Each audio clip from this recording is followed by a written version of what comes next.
അസ്സലാമലൈക്കും.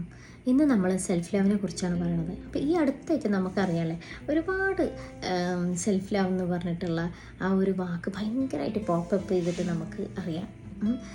അതായത് എല്ലാ ഒരു ഇതിലും സെൽഫ് ലവ്, ഏതൊരു ട്രാൻസ്ഫോർമേഷൻ ക്ലാസ് ആണെങ്കിലും ഒക്കെ അതിൽ സെൽഫ് ലവ് ഭയങ്കരമായിട്ട് ഹൈലൈറ്റ് ചെയ്ത് പറയുന്ന ഒരു കാര്യമാണ്. അപ്പോൾ എന്തോ ആയിക്കോട്ടെ, ഇപ്പം നമുക്കറിയാം സോഷ്യൽ മീഡിയാസും അങ്ങനത്തെ പ്ലാറ്റ്ഫോമിലൊക്കെ ഒരുപാട് ഈ സെൽഫ് ലവിനെ കുറിച്ച് പറയുമ്പോൾ ആദ്യം അവർ ചെയ്യുന്നത് സെൽഫ് ഗ്രൂമിങ്ങിനെ ഭയങ്കരമായിട്ട് ഇമ്പോർട്ടൻസ് കൊടുത്തിട്ടാണ്. അപ്പോൾ അത് വേണോ? അല്ലേ, വേണം, എന്തായാലും വേണം അല്ലേ. നമ്മൾ നന്നായി പ്രസൻറ്റബിളായിട്ടിരിക്കുക. ആദ്യം നമ്മളുടെ ലുക്സ് തന്നെയാണ് മറ്റൊരാൾ നമ്മളെ ഡിഫൈൻ ചെയ്യാൻ യൂസ് ചെയ്യുന്ന ഒരു കാര്യം എന്ന് പറയുന്നത്. അപ്പോൾ നല്ല രീതിയിൽ നല്ല പ്രസൻറ്റബിളായിട്ട് എപ്പോഴും ഇരിക്കുക എന്നുള്ളത് അത്യാവശ്യം തന്നെയാണ്. പക്ഷേ സെൽഫ് ഗ്രൂമിങ് എന്നും പറഞ്ഞുകൊണ്ട് നമ്മൾ ഒരുപാട് ഇപ്പോൾ നമ്മൾ കണ്ടുവരുന്നതാണ് അല്ലേ, സിലിക്കോൺ ഫില്ലേഴ്സും കുറേ ട്രീറ്റ്മെൻറ്റ്സും, ബോട്ടോക്സ് ട്രീറ്റ്മെൻറ്റ്സും, ജോ ലൈൻ, പിന്നെ അപ്ലിഫ്റ്റ്മെൻറ്റ്, അങ്ങനെ പല പല പേരിൽ പലതും മുഖത്ത് ചെയ്ത് നമ്മളുടെ രൂപം തന്നെ ഭയങ്കരമായി മാറുന്ന ഒരുപാട് വീഡിയോസും ഒക്കെ ഈ അടുത്തായിട്ട് ഭയങ്കരമായിട്ട് പ്രചരിച്ചുകൊണ്ടിരിക്കുന്നുണ്ട്. അത് എല്ലാവരും നമ്മൾ ഓരോ ബ്യൂട്ടി സ്റ്റാൻഡേർഡ്സ് സെറ്റ് ചെയ്യും. അതിനനുസരിച്ചിട്ട് പിന്നെ അതേപോലെ ആവാനുള്ള ഒരു ഇതാണ് പിന്നെ അതിന് വേണ്ടിയിട്ട് എന്തൊക്കെ ചെയ്യണം എന്നുള്ളൊരു കാര്യമാണ്. അപ്പോൾ ഈ ബ്യൂട്ടി സ്റ്റാൻഡേർഡ്സ് അതിങ്ങനെ മാറിക്കൊണ്ടിരിക്കും. ഒരു കാലത്ത് ഭയങ്കര ചബ്ബി ആയിട്ടുള്ള ആൾക്കാരാണ് ഭയങ്കര ബ്യൂട്ടിഫുൾ എന്ന് ചിന്തിക്കുന്ന ഒരു സമൂഹമാണെന്നുണ്ടെങ്കിൽ, ഞാനിപ്പോൾ ലേഡീസിനെ കോൺസെൻട്രേറ്റ് ചെയ്ത് പറയണത് അതിൽ കൂടുതലായതുകൊണ്ട് തന്നെയാണ്. അതേപോലെ ഒരു സമയത്ത് ഭയങ്കര സ്ലിമ്മാണ് ഏറ്റവും ബ്യൂട്ടിഫുൾ എന്നുള്ള ആ ഒരു കൺസെപ്റ്റ് ആയിരിക്കും. പക്ഷേ എന്തൊക്കെ തന്നെയാണെന്നുണ്ടെങ്കിൽ അതിങ്ങനെ മാറി മറിഞ്ഞുകൊണ്ടേയിരിക്കും. ചിലപ്പോൾ നീണ്ട മൂക്ക് ഭയങ്കരതായിരിക്കും. ഇപ്പോൾ ഏതൊക്കെയോ നമ്മൾ വേൾഡിൻ്റെ പല ഭാഗങ്ങളിൽ നീണ്ട കഴുത്ത്, വലിയ വട്ടമുള്ള ചെവി, പിന്നെ അതായത് കഴുത്തിലിങ്ങനെ റിങ്സ് ഇട്ട് നീണ്ട് വരും. ചെവിൻ്റെ ഉള്ളിലുള്ള ആ ഈ ഒരു ഇയർ ലോബിൽ റിങ്സ് ഇട്ടിട്ട് അത് വലുതാക്കുക. കാല് മടക്കി വെച്ച് ചൈനീസ് ട്രഡീഷൻസിലൊക്കെ പെട്ടതാണ് ഇതൊക്കെ. പിന്നെ ഈ എന്തൊക്കെയോ എന്താ പറയുക, പ്രിമിറ്റീവായിട്ടുള്ള കുറേ ആൾക്കാരൊക്കെ ചെയ്യുന്ന അന്ന് അവരുടെ ഒരു ബ്യൂട്ടി സ്റ്റാൻഡേർഡ്സ് എന്ന് പറഞ്ഞാൽ അതൊക്കെയാണ്. കാലൊക്കെ ഇങ്ങനെ മടക്കി വെച്ച് കാലിങ്ങനെ ചുരുണ്ടിരിക്കും. അപ്പോൾ അതൊക്കെ അവരുടെ ബ്യൂട്ടി സ്റ്റാൻഡേർഡ്സാണ് ശരിക്കും. അപ്പോൾ ആ കാലഘട്ടത്തിൽ അവരൊരുപാട് അതിന് വേണ്ടി സ്ട്രഗിൾ ചെയ്തിട്ട് അങ്ങനെ ആവാൻ ശ്രമിച്ചിരുന്നു. അപ്പോൾ ഇതൊക്കെ വേണോ ശരിക്കും? നമുക്ക് ജന്മനാ കിട്ടുന്ന, അത് നമ്മളുടെ കൺട്രോളിലുള്ള ഒരു കാര്യമല്ല. നമുക്ക് ജന്മനാ കിട്ടുന്ന ഒരു ബോഡി ഷേപ്പും ഹൈറ്റും വെയ്റ്റും പിന്നെ ബാക്കിയുള്ള ട്രേറ്റ്സും, ഇപ്പോൾ കണ്ണാണെങ്കിലും മൂക്കാണെങ്കിലും ചുണ്ടാണെങ്കിലും, ഇപ്പോൾ ജോ ലൈനൊക്കെ ഭയങ്കരമായിട്ട് ഡബിൾ ചിന്നുള്ള ആൾക്കാർ അതൊക്കെ കുറച്ച് അങ്ങനെ പലതും ചെയ്യുന്നുണ്ടല്ലേ. അപ്പോൾ അതൊക്കെ നമുക്ക് കിട്ടുന്ന ജന്മനാ കിട്ടുന്ന ജനറ്റിക്കലി കിട്ടുന്ന ഹെറിഡിറ്ററി ആയിട്ടുള്ള പല കാര്യങ്ങളുമാണ്. അതിലൊന്നും നമ്മളുടെ കൺട്രോളിലുള്ള കാര്യങ്ങളല്ല. നിറം പോലും അല്ലേ, നിറമൊക്കെ അങ്ങനെ തന്നെയാണല്ലോ. അപ്പോൾ അതിനൊക്കെ വേണ്ടി നമ്മൾ ഒരുപാട് എന്താ പറയുക, അതുമ്മൽ ഒരുപാട് ശ്രദ്ധിക്കാതെ നമ്മളുടെ അത്യാവശ്യം പ്രസൻറ്റബിൾ ആയിരിക്കണം എന്നല്ലാതെ ഹെൽത്തി ആയിരിക്കണം എന്നല്ല. ഇപ്പോൾ ഡെഫിനറ്റ്ലി നമ്മൾ സ്കിൻ കെയർ ചെയ്യണം. പക്ഷേ സ്കിൻ കെയർ ചെയ്യാൻ നമ്മൾ കുറേ ഫെയർനെസ് ക്രീം വാരി തേച്ചിട്ട് കാര്യമില്ല അല്ലേ. അതല്ല അതിൻ്റെ മാനദണ്ഡം എന്ന് പറയുന്നത്. നമ്മൾ എത്രത്തോളം നല്ല രീതിയിൽ സ്കിൻ ഹെൽത്തി ആയിട്ട് കൊണ്ടുപോകുന്നു എന്നുള്ളതാണ്. അപ്പോൾ അങ്ങനത്തെ അതൊക്കെ നമ്മളൊന്ന് സ്വയം മാറി ചിന്തിക്കുക അത്തരം കാര്യങ്ങളിലൊക്കെ. എത്ര തന്നെ കളറ് പിന്നെ ഇല്ലാത്തത് വിഷയമില്ല എന്ന് പറഞ്ഞാലും അത്തരം ഡിസ്ക്രിമിനേഷൻസൊക്കെ വേൾഡ് വൈഡ് ഏത് കാലത്തും നിലനിൽക്കുന്ന കാര്യമാണ്. പക്ഷെ നമ്മൾ ഓരോരുത്തരും നമ്മളെ മൈൻഡ് സെറ്റൊക്കെ മാറ്റുകയാണെന്നുണ്ടെങ്കിൽ അത് നമ്മളുടെ അടുത്തുള്ള നമ്മളുടെ കൂട്ടത്തിലുള്ള ആൾക്കാരെയൊക്കെ അത് ഇൻഫ്ലുവൻസ് ചെയ്യാൻ ഹെൽപ്പ് ചെയ്യും അല്ലേ. അപ്പോൾ കളറൊന്നുമല്ല വിഷയം അല്ലേ, അതിൻ്റെ ഹെൽത്തി ആയിട്ടുള്ള സ്കിന്നാണ് നമുക്ക് വേണ്ടത്. അപ്പോൾ അതിന് വേണ്ടി എന്തൊക്കെ ചെയ്യാൻ കഴിയും? നല്ല ഭക്ഷണം, നന്നായിട്ട് ഹൈഡ്രേറ്റഡ് ആയിട്ടിരിക്കുക, ഹാപ്പി ആയിട്ടിരിക്കുക, സ്ട്രെസ് ഇല്ലാതിരിക്കുക. ഇതൊക്കെയാണ് നമുക്ക് സൈക്കോളജിക്കലായിട്ടും ഫിസിക്കലായിട്ടും ഒക്കെ നമുക്ക് ചെയ്യാൻ പറ്റുന്ന ഒരു കാര്യം. പിന്നെ ഓഫ് കോഴ്സ് നമുക്ക്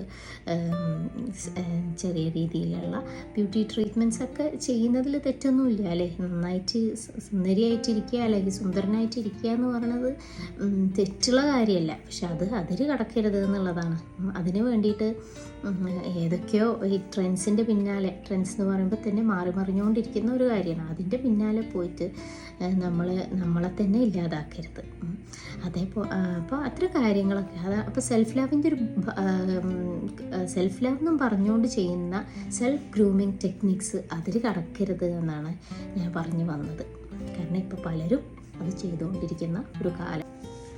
അതുപോലെ നമുക്ക് തോന്നും അല്ലേ, നമ്മൾ എന്നെക്കാളും നല്ലത് അവരാണ്, അവർക്ക് ബുദ്ധിയുണ്ട്, അല്ലെങ്കിൽ അവർക്ക് നമ്മളിങ്ങനെ കമ്പയർ ചെയ്തുകൊണ്ടേയിരിക്കും ആൾക്കാർ തമ്മിൽ. അപ്പോഴാണ് എല്ലാ പ്രശ്നങ്ങളും വരിക. അപ്പോൾ അതിന് ഇന്നത്തെ കാലത്ത് സോഷ്യൽ മീഡിയാസ് നല്ലൊരു പങ്കും വഹിക്കുന്നുണ്ട്. ഒരുപാട് നമുക്ക് കമ്പയർ ചെയ്യാനുള്ള കുറേ സംഭവങ്ങൾ നമ്മളെ മുന്നിലേക്ക് ഇങ്ങനെ നീട്ടി വെക്കുകയാണ് അല്ലേ. ആ ഫ്രണ്ടിൻ്റെ ലൈഫ്, ഇയാളുടെ പേഴ്സണൽ റിലേഷൻഷിപ്പ്, ഇതൊക്കെ എന്തൊരു ഹാപ്പിയാണ്, എനിക്ക് മാത്രം എന്താ ഇങ്ങനെ ആയിപ്പോയി എന്ന് ചിന്തിക്കാൻ വിധത്തിൽ നമ്മൾ എന്നും ഓരോ പോസ്റ്റും കാര്യങ്ങളൊക്കെ കാണും. പക്ഷെ ഒരു കാര്യം, എപ്പോഴും സോഷ്യൽ മീഡിയാസിൽ ഹൈലൈറ്റ് ചെയ്ത് നിൽക്കുക അവരവരുടെ സന്തോഷങ്ങൾ മാത്രമായിരിക്കും. നമ്മൾ കാണുന്നതും അത് തന്നെയാണ്. ഒരിക്കലും ഒരാളും തന്നെ സന്തോഷം മാത്രമായിട്ട് എക്സിസ്റ്റ് ചെയ്യുന്ന ആൾക്കാരൊന്നുമില്ല. എല്ലാവർക്കും സന്തോഷം, സങ്കടം ഒക്കെ ഉണ്ട്. അപ്പോൾ നമ്മളത് മനസ്സിലാക്കുക എന്നുള്ളതാണ്. സങ്കടം, സന്തോഷം എന്നൊക്കെ പറയുന്നത് ശരിക്കും ഒരു റിലേറ്റീവ് ടേമാണ്. ശരിക്കും നമ്മളെങ്ങനെയാണോ അതിനെ കാണുന്നത് അതേപോലെയാണ് നമ്മളുടെ ലൈഫും നമുക്ക് മുന്നോട്ട് കൊണ്ടുപോകാൻ പറ്റുക. അപ്പോൾ ഇതൊക്കെ പറയുമ്പോൾ ഞാനൊരു കഥ പറയാം. അതായത് ഇപ്പോൾ അതായത് നമ്മളിത് പലരും കേട്ടിട്ടുണ്ടാവും. ഒരു കാക്ക വിചാരിക്കുകയാണ്, ഞാൻ എന്തൊരു കറുത്തിട്ടാണ്, എന്നെ ആർക്കും കാണാൻ ഇഷ്ടമില്ല, എന്നെ ആരും മൈൻഡ് ചെയ്യണില്ല എന്നൊക്കെ വിചാരിക്കുന്ന ഒരു കാക്ക പോയിട്ട് അപ്പുറത്തുള്ള ഒരു തടാകത്തിൽ നീന്തിക്കൊണ്ടിരിക്കുന്ന ആ ഒരു സ്വാൻ എന്താ മലയാളം, ഒരു അരയന്ന അതിനോട് ചോദിക്കുകയാണ്, എന്താണ് നിങ്ങളെന്തൊരു ഭാഗ്യവതിയാണ്, ഞാൻ ഇങ്ങനെ കറുത്തുപോയി, നല്ല വെളുത്തിട്ടും ആൾക്കാരൊക്കെ ഭയങ്കരമായിട്ട് അഡ്മയർ ചെയ്യണമൊക്കെ ഉണ്ടല്ലോ. അപ്പോൾ പറയും, ഇല്ല, എൻ്റെ ചിന്ത ഞാൻ പാരറ്റിനെ കാണുന്നവരെ, ഒരു തത്തനെ കാണുന്നവരെ ഉള്ളൂ എനിക്ക് ആ ഒരു ചിന്ത എൻ്റെ മനസ്സിലുണ്ടായിട്ടുള്ളൂ. ഒരു തത്തനെ നോക്കൂ, എന്തോ വൈബ്രൻറ്റ് കളേഴ്സാണ്, അതിന് എന്ത് നന്നായിട്ട് പറക്കാൻ കഴിയുന്നു. അപ്പോൾ അത് എപ്പോഴും നമ്മൾ കമ്പയർ ചെയ്യും അല്ലേ മറ്റുള്ളവരെ വെച്ചിട്ട്. എത്ര നമുക്ക് അനുഗ്രഹങ്ങൾ നമ്മളെ ഉള്ളിലുണ്ടെങ്കിലും നമ്മളത് കമ്പയർ ചെയ്തുകൊണ്ടേയിരിക്കും.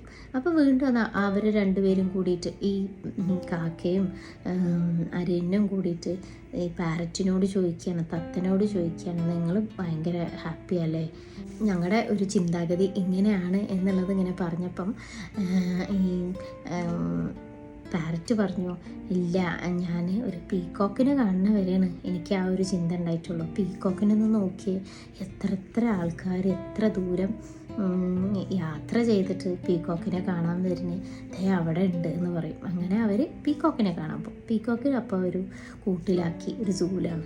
അപ്പോൾ അവർ പീക്കോക്കിനോട് കാര്യങ്ങളൊക്കെ പറയുമ്പോൾ പീക്കോക്ക് പറയും, എല്ലാം ശരി തന്നെയാണ്, പക്ഷേ ഞാനിതേ കണ്ട ഈ ഒരു കൂട്ടിനകത്ത് അകപ്പെട്ടിട്ട് എനിക്ക് സ്വാതന്ത്ര്യം ഇല്ലാതെയാണ് ഞാൻ ജീവിക്കുന്നത്.